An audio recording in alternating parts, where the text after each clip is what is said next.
নমস্কার, আমি জ্যোতিষ সম্রাট বিনয় শাস্ত্রী। আশা করি ঈশ্বরের কৃপায় আপনারা ভালোই আছেন। আজকে আমি বলবো কর্কট রাশি এবং লগ্নকে নিয়ে। কর্কট রাশি এবং লগ্ন সাপেক্ষে শুক্র মেষ রাশি থেকে বৃষ রাশিতে পদার্পণ করেছে। যদিও তার নক্ষত্রের পরিবর্তন হয় নাই, কিন্তু মেন ভাবের পরিবর্তন। তাহলে কর্কট রাশি বা লগ্নের দশম স্থানে শুক্র ছিল, এবার একাদশ স্থানে। তাহলে কর্কট রাশি বা লগ্নের কীরূপ প্রভাব বিস্তার করবে? দেখুন, কর্কট রাশি বা লগ্ন সাপেক্ষে এই শুক্রদেব হচ্ছে চতুর্থপতি এবং একাদশপতি। আবার কর্কটে বসে তার সপ্তম দৃষ্টি পড়ছে মকরে। তাহলে মকর রাশিটা হবে সপ্তম ঘর। তাহলে এই সপ্তম ভাবে তিনটে ঘরের প্রভাব বিস্তার করবে। কিন্তু সবথেকে যেটা বড় কথা সেটা হলো, প্রথম কথা, একাদশ মানেই হচ্ছে আশার পরিপূর্ণ, ডিজায়ার ফুলফিলমেন্ট, অর্থাৎ আমার মনস্কামনা পরিপূর্ণ হবে।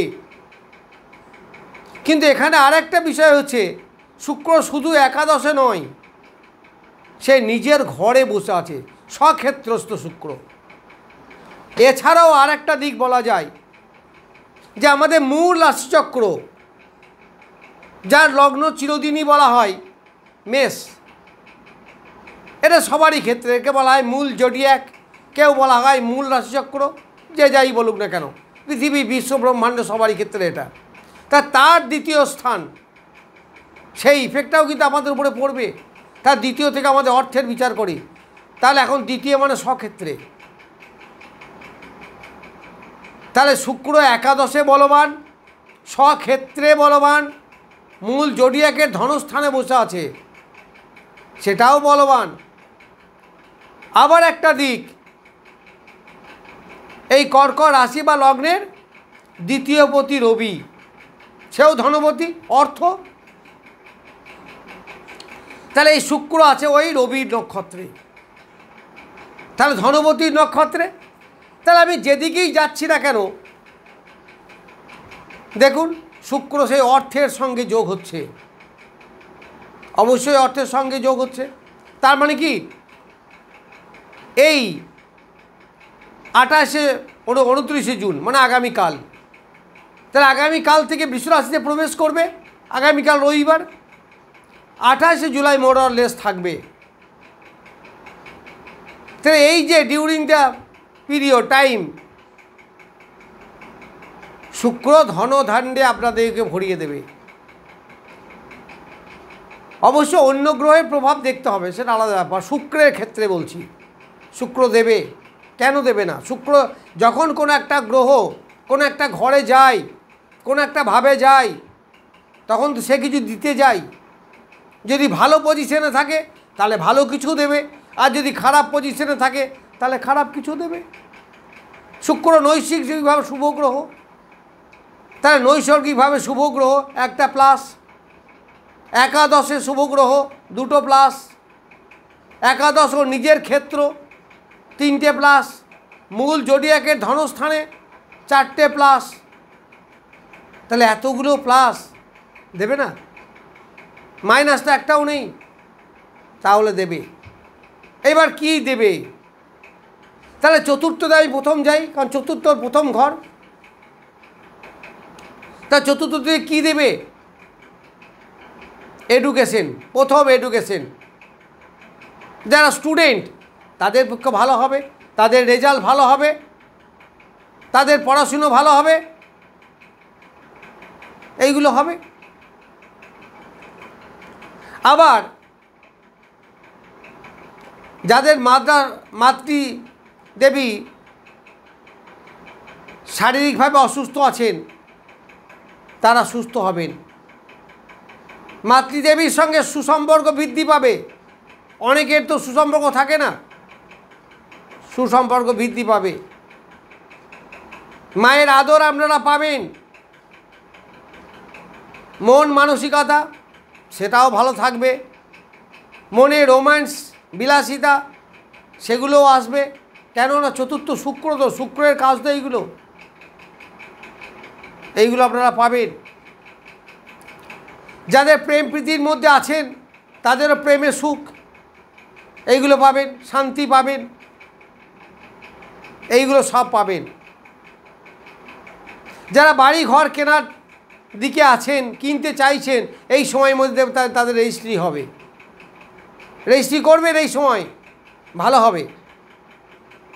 অনেকে গৃহপ্রবেশ হবে, এই সময়গুলো তো হবে, খুব ভালো, বেশ ভালো হবে। এইবার শুক্র সপ্তমে দৃষ্টি দিচ্ছে, তাহলে কর্কট রাশি বা লগ্ন সাপেক্ষে সপ্তম স্থানে দাম্পত্য সুখ হয় না, খুব বাধা বিঘ্ন, ঝামেলা ঝঞ্ঝাট থাকে, এদের দাম্পত্য জীবনে ঝামেলা ঝঞ্ঝাট থাকে। কিন্তু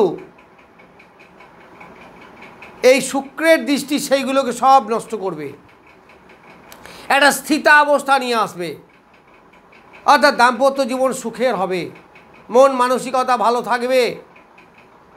যারা ব্যবসা করছেন ব্যবসা ভালো হবে, অবশ্যই ভালো হবে। কাস্টমারদের সঙ্গে ভালোবাসা বাড়বে, সুসম্পর্ক বাড়বে,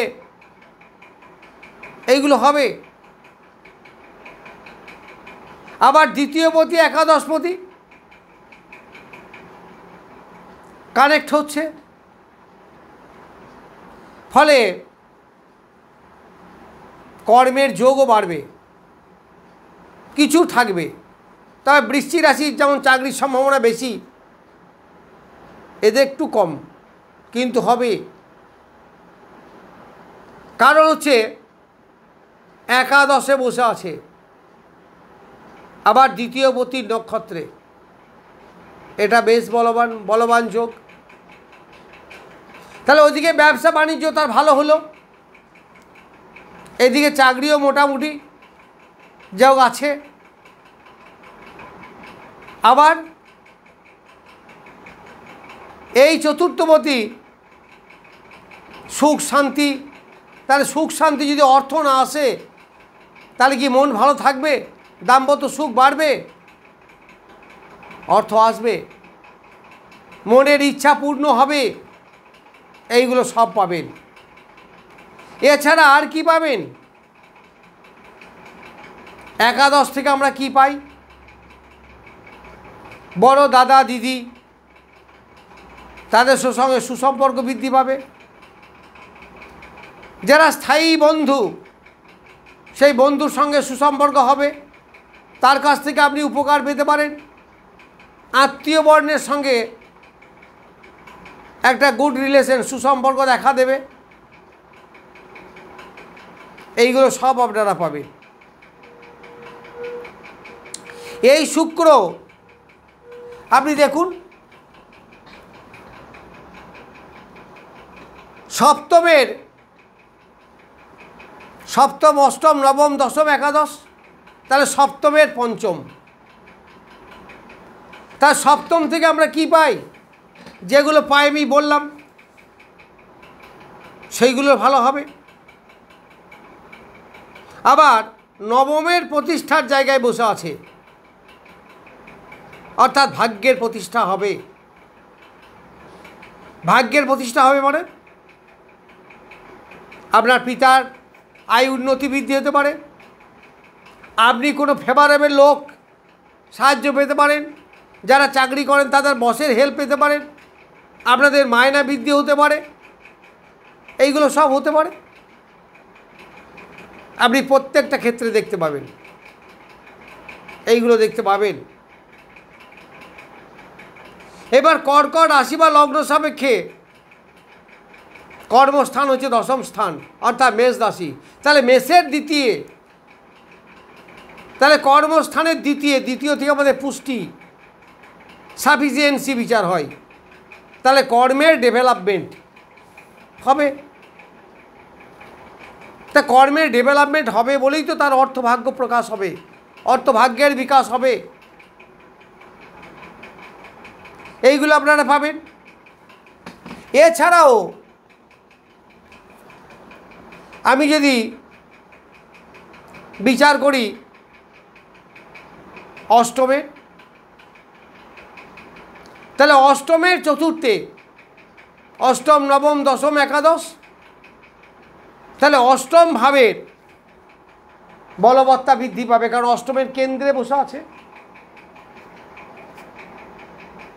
তাহলে অষ্টম থেকে আমাদের আয়ুর বিচার হয়, অষ্টম থেকে গুপ্ত ব্যবসার বিচার হয়, অষ্টম থেকে রিসার্চ লেভেলের এডুকেশন বিচার হয়।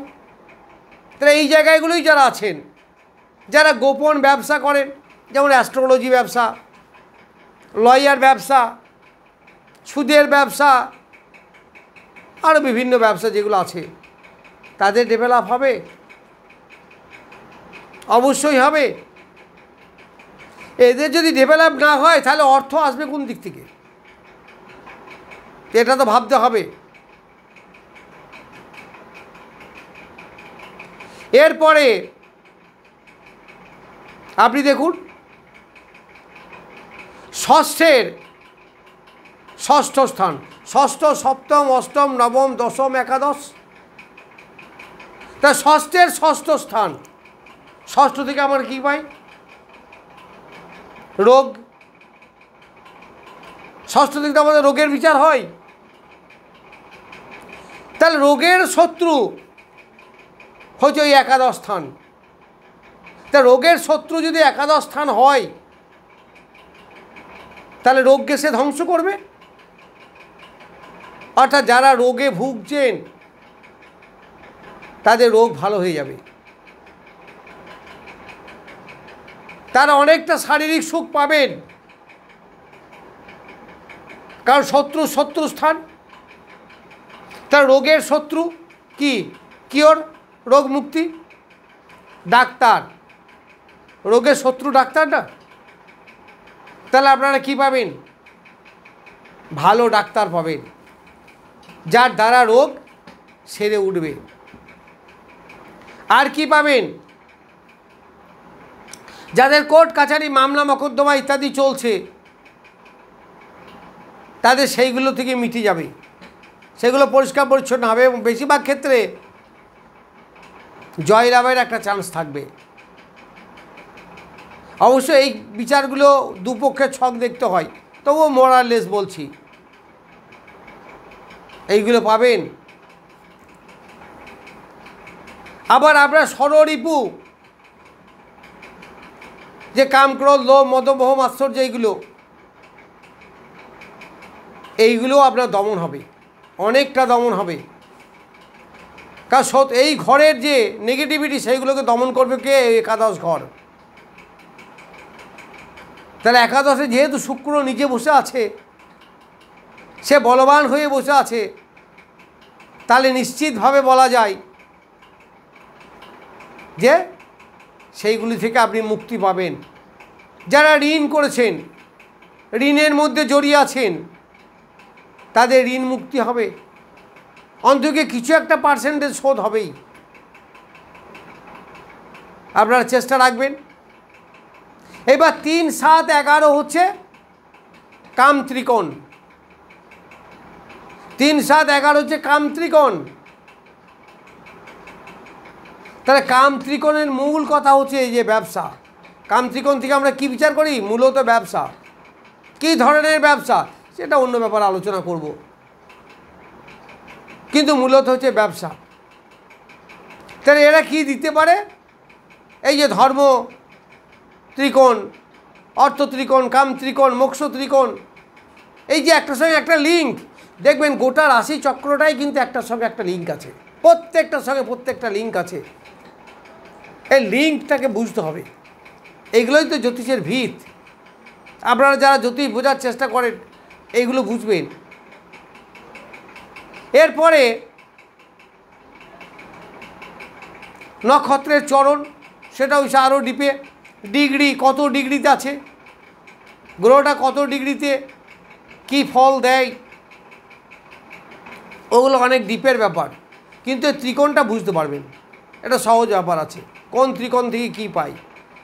তাহলে এই ত্রিকোণ থেকে আমরা মূলত ব্যবসা পাই। তাহলে আমি এ পর্যন্ত যা বললাম, যেহেতু শুক্র বলবান, শুক্র এবং বলবান জায়গায় বসে আছে, একাদশ, কথাই বলে না একাদশ সাকসেসের ঘর, একাদশ সাফল্যের ঘর। তাহলে আমি যা বলে এলাম মোরালেস আপনারা পাবেন এই 29শে জুন থেকে 28শে জুলাই অবধি। দেখুন আপনাদের রাশিচক্র কী বলে। যাদের ভালো দশা চলছে তারা অবশ্যই পাবেন, যাদের ছকে শুক্র একটু বলবান তারা অবশ্যই পাবেন, যাদের ছক্রে রবি বলবান, কারণ রবির নক্ষত্রে আছে, তারা অবশ্যই পাবেন। যাই হোক, আমি আর ভিডিও বাড়াচ্ছি না। নমস্কার, আজ এই পর্যন্ত।